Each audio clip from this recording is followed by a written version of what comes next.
Hello guys, welcome to my channel. तो इस video में हम लोग क्लास 10 का हिंदी मीडियम का चैप्टर नंबर 5 अध्याय 5 समांतर श्रेणी करने जा रहे हैं। तो चलिए सारा कंसेप्ट इस वीडियो में हम लोग सारा कंसेप्ट एक एक कंसेप्ट आपको क्लियर कर देंगे। अगर आप इस वीडियो पे आए हो तो आपको हर एक चीज़ पूरा इस चैप्टर का हर एक चीज़ क्लियर हो जाएगा कि आपको समांतर श्रेणी किसको कहते हैं, उसमें सार्वत्रिक अंतर क्या होता है, पहला पद क्या होता है, nवां पद क्या होता है और इन पदों का योग क्या होता है और लास्ट पद क्या होता है। ये सारा चीज़ आपको क्लियर हो जाएगा। तो चलिए वन बाय वन सारा एक कंसेप्ट को अच्छे तरीके से समझते हैं। हाँ, तो चलिए ध्यान से देखिए। अगर मान लेते हैं हमारे पास कोई श्रेणी है, ध्यान से देखिएगा।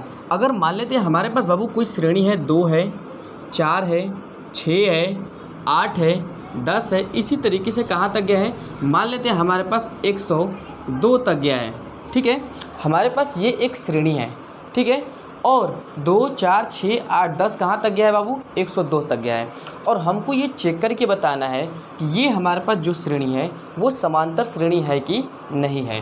तो ध्यान से देखिए, समांतर श्रेणी होने के लिए हमेशा दूसरे में से पहला को घटाते हैं। दूसरे में से पहला को घटाएंगे तो कितना आता है, 2 आता है। फिर उसके जस्ट बाद वाला इसमें से इसको घटाइए तो 6 में से 4 जाए कितना बचेगा, 2 बचेगा। फिर उसके बाद वाला इसमें से इसको घटाइए, 8 में से 6 जाए कितना बचेगा, 2 बचेगा। फिर उसके बाद वाला 10 में से 8 जाए कितना बचेगा, 2 बचेगा। तो आप लोगों को साफ साफ एकदम दिख रहा होगा कि जैसे ही हम दूसरे में से पहला घटा रहे हैं 2 आ रहा है, तीसरे में से दूसरा को घटा रहे हैं 2 आ रहा है, इसमें से इसको घटा रहे हैं 2 आ रहा है। मतलब बारी बारी से अगर हम बार बार घटा रहे हैं तो हमारा आंसर कितना आ रहा है, 2 आ रहा है। तो जब ऐसा श्रेणी जिसका हमारे पास घटाने पर बार बार सेम आता हो तो उस तरीके के श्रेणी को हम क्या कहते हैं, उस तरीके की श्रेणी को हम समांतर श्रेणी कहते हैं। तो आपको पूरा एकदम अच्छे तरीके से क्लियर हो गया होगा कि समांतर श्रेणी किसको कहते हैं। तो बस 10 से 12 मिनट इस वीडियो में आप लोग रुक जाइए और आप लोग का एक एक कंसेप्ट पूरा समांतर श्रेणी क्लियर होगा। अभी हमने 2 मिनट के अंदर मात्र आपको बता दिया कि समांतर श्रेणी किसको कहते हैं। किसको समांतर श्रेणी कहते हैं, ऐसा श्रेणी जिसको अगर हम अंतर मतलब घटा के अंतर जिसका सेम आता है उस तरीके की श्रेणी को हम समांतर श्रेणी कहते हैं। अब सुनिए, अब ध्यान से बाबू सुनिए। ये तो अंतर आपको पता चल गया कि 2 आता हो, ठीक है। इसको पहले मिटा देते हैं। ये हमने इस तरीके से श्रेणी लिया था, इसका अंतर कितना आ रहा था, 2 आ रहा था। तो हमने आपको बता दिया कि ये क्या श्रेणी है, ये समांतर श्रेणी है। इसमें जो पहला पद है, जो एकदम पहला पद है, उसको पहला पद कहा जाता है। क्या कहा जाता है उसको पहला पद कह दिया जाता है। पहला पद क्या है, हमारे पास 2 है। और उसको किससे दिखाया जाता है, किससे उसको दिखाया जाता है, पहला पद को हमेशा ए से दिखाया जाता है। ए मतलब क्या होता है, वो भी कभी भी हमारे पास समांतर श्रेणी के अंदर अगर ए लिखा होगा तो आप लोग समझ लीजिएगा वो श्रेणी का पहला अक्षर, पहला पद को हम कहते हैं ए। ए बराबर हमारे पास हो जाएगा पहला पद, जो कि दिया है कितना बाबू, 2 दिया है। ठीक है, अब ध्यान से देखिए, सारे लोग ध्यान से देखिए बाबू। अब ध्यान से देखिए, अंतर, दोनों का अंतर कितना आया था, दोनों का अंतर कितना आया था, जब हम पीछे में से आगे को घटाए थे तो 4 में से 2 गया था, कितना बचा था, 2 आया था। ये जो अंतर है, इस तरीके के अंतर को हम क्या कहते हैं, सार्वत्रिक अंतर। क्या कहते हैं बाबू, सार्वत्रिक अंतर। समझ में आ रहा है। तो सार्वत्रिक अंतर हमारे पास 2 है और सार्वत्रिक अंतर को हम डी से दिखाते हैं। डी बराबर हमारे पास 2 है। तो हमने 3 चीज़ एकदम अच्छे से आपको क्लियर कर दिया। सबसे पहले क्या क्लियर किया है कि समांतर श्रेणी किसको कहते हैं। दूसरा क्लियर किया है कि पहला पद को हम कहते हैं ए। तीसरा हमने क्या किया है कि जब हम दूसरा में से पहला को घटाते हैं तो आता है कितना, 2 आता है। कितना आ रहा है, 2 आ रहा है। और जो अंतर आता है उस अंतर को हम सार्वत्रिक अंतर कहते हैं। किससे दिखाते हैं, डी से दिखाते हैं। यहाँ तक सबको एकदम क्लियर हो गया। अब ध्यान से देखिए, सार्वत्रिक अंतर भी आपको क्लियर हो गया, पहला पद भी आपको क्लियर हो गया। अब ध्यान से देखिए बाबू, हमारे पास क्या होता है, मान लीजिए, ध्यान से देखिए, मान लीजिए 11 ले लिया, 11 के बाद हमने ले लिया 14 ले लिया, 14 के बाद हमने ले लिया मान लीजिए 17 ले लिया। ठीक है, हमने ये ले लिया 3 पद ले लिया। कितना पद है, 1, 2 और 3। तो जो 3 आ रहा है आपको पद, उसको कहा जाता है एन। एन बराबर हमारे पास 3। एन किसको कहा जाता है, एन कहा जाता है टोटल गिनने के बाद कितना पद आ रहा है उसको एन कहा जाता है। समझ में आ रहा है। जो गिन रहे हैं 1, 2 और 3, जो गिन रहे हैं उसको क्या कहा जाता है, एन कहा जाता है। मतलब कितने इसमें संख्या है उसी को कहा जाता है एन। तो 4 चीज़ हमने क्लियर कर दिया। ए किसको कहते हैं, डी किसको कहते हैं और एन किसको कहते हैं। टोटल गिनने के बाद जितनी संख्या आती है उसको हम एन कहते हैं। अब बोलोगे आप कि इसमें तो बहुत सारी संख्या, उसको हम कैसे गिनेंगे, तो उसको निकालने का फॉर्मूला है तो उसको निकालने का क्या होता है, फार्मूला होता है। बस ये दिमाग में रखे रहिए कि n क्या होता है, n टोटल गिनने के बाद जितनी संख्या आती है उसको n कहा जाता है। अब ध्यान से देखिए, इसमें आपको लास्ट पद क्या है जी, लास्ट पद 102 दिख रहा है, यानी कि लास्ट पद को आखिरी कहा जाता है। क्या कहा जाता है, आखिरी। आखिरी पद क्या है इसमें, आखिरी पद इसमें दिया है 102। क्या दिया है आखिरी पद, आखिरी पद इसमें 102 दिया है। और जब आखिरी पद 102 दिया है तो उसको क्या कहता है पता है आपको, ध्यान से देखिए, आखिरी पद को हमेशा कहा जाता है an। किससे डिनोटेड किया जाता है, किससे दिखाया जाता है, an से डिनोट दिखाया जाता है। आखिरी पद को an कहा जाता है। an बराबर हमारे पास 102 दिया गया है। ठीक है, अभी बताऊंगा कि an क्या होता है। कभी कभी क्वेश्चन में tn भी कह देता है, तो tn भी इसी चीज़ को कहा जाता है। कभी कभी क्वेश्चन में आखिरी को l कहा जाता है, l मतलब सब जानते हैं लास्ट होता है, तो l को भी हम an भी कहते हैं। मतलब कि आपका क्या हुआ, मतलब आपका क्या हुआ कि tn, l, an सब आखिरी वाले पद को ही हम कहते हैं। सबको क्लियर आ रहा है, एकदम क्लियर समझ में आ रहा है। तो जो चीज़ हमने आपको बताया है बस उसको दिमाग में रखे रहिए। क्या बताया है, कोई भी श्रेणी को हम समांतर श्रेणी कब कहेंगे, क्या क्या हमने बताया है कि कोई भी श्रेणी को हम समांतर श्रेणी कब कहेंगे, जब उनको अगर हम पीछे में से आगे को घटाते हैं, जब घटाते हैं तो अगर हमेशा सेम आता है तो उस तरीके के हम श्रेणी को समांतर श्रेणी कहते हैं। दूसरा हमने क्या बताया है कि जो इसमें समांतर श्रेणी में एकदम पहला में अच्छा रहता है, एकदम पहला में नंबर रहता है, उसको हम ए कहते हैं और उसको कह दिया जाता है पहला पद।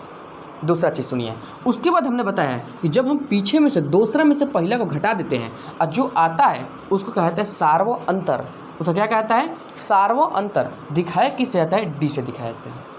फिर हमने बताया है कि n किसको कहता है, सारा को अगर हम गिन रहे हैं, गिनने के बाद जितनी संख्या आती है वो n कहा जाता है। मतलब कितनी संख्या इस श्रेणी में बना हुआ है वो सारे संख्या को हम n कह देते हैं। लास्ट में हमने बताया कि जो आखिरी में पद दिया रहता है, जो आखिरी में पद दिया जाता है उसको कहा जाता है आखिरी पद, और आखिरी पद को an से दिखाया जाता है, उसको लास्ट में है तो l से भी दिखाया जाता है, उसको tn से भी दिखा दिया जाता है। यहाँ तक सबको एकदम क्लियर है। आगे देखिए, यहाँ जो n छोटा छोटा चीज़ आपको दिख रहा है वो कहता है nवां पद तक। मतलब कहाँ तक, nवां पद तक। समझ में आ रहा है, 10 पद होगा तो 10वां पद तक, 9 पद होगा 9वां पद तक, उसी को कहते हैं nवां पद तक, यानी कि n पद तक आखिरी पद कहता है। समझ में आ रहा है, यहाँ तक सबको एकदम क्लियर है, एकदम क्लियर है। ठीक है, चलिए ध्यान से देखिए। उसके बाद हम क्या करते हैं, हमारे पास कुछ इसमें छोटी छोटी फार्मूले होते हैं, कुछ हमारे पास फार्मूले छोटे छोटे होते हैं, इंपॉर्टेंट, और ये फार्मूला बेस्ड क्वेश्चन ही है। और हमारे पास क्या है, ये फार्मूला बेस्ड सारा का सारा क्वेश्चन किस में आएगा, फार्मूला बेस्ड आएगा। फार्मूला याद रहेगा तुरंत आप लोग बना लेंगे। तो वो जो छोटी छोटी आपका फार्मूला है वो हम लोग फार्मूला कर देते हैं, आपको समझा देते हैं, फार्मूला समझा देते हैं और आपको लिख लीजिएगा, जरूर से लिख लीजिएगा। उसके बाद आपको सारा क्वेश्चन क्लियर हो जाएगा, सारा आपको एक्सरसाइज का क्वेश्चन भी मिलेगा। और ये ध्यान में रखिए, ये मत समझिए कि हम इसको व्हाइट बोर्ड पे पढ़ा रहे हैं, इलेक्ट्रिकल बोर्ड पे नहीं पढ़ा रहे हैं तो आप लोग नहीं समझेंगे। बस आप देखिए कि आपको किससे समझ में आ रहा है, जिससे समझ में आ रहा है उसी से आप लोग पढ़ना चालू कर दीजिए। ठीक है, तो चलिए देखिए हम लोग फार्मूला का कुछ इसमें लिखते हैं। हाँ, तो चलिए ध्यान से देखिए, हम एपी का कुछ सारे के सारे इंपॉर्टेंट फार्मूले लिख दिए। ये अगर 4 फार्मूला है, 1 2 3 4, इस 4 फार्मूले को अपने दिमाग में बैठा लीजिएगा। इसके बाहर आपका एक भी क्वेश्चन नहीं है। बस ये क्वेश्चन पे जिसने मास्टरी कर लिया उसने एपी चैप्टर को ख़त्म कर दिया। ये सारे 4 इंपॉर्टेंट फार्मूले हैं, ध्यान से एकदम देखिएगा। एपी क्या होता है पहले ये समझिए। जो समांतर श्रेणी है ना उसी को हिंदी में अर्थमेटिक प्रोग्रेशन कहा जाता है, शॉर्ट में एपी कहा जाता है। तो आपको हिंदी मीडियम में भी हर जगह एपी मिलेगा, तो अभी से एपी का आदत डाल लीजिए। एपी क्या कहता है, समांतर श्रेणी को ही कहा जाता है। ठीक है, ध्यान से देखिए। सबसे पहले एपी का व्यापक रूप, यानी कि एपी का रूप क्या कहता है, एपी को कैसे लिखा जाता है।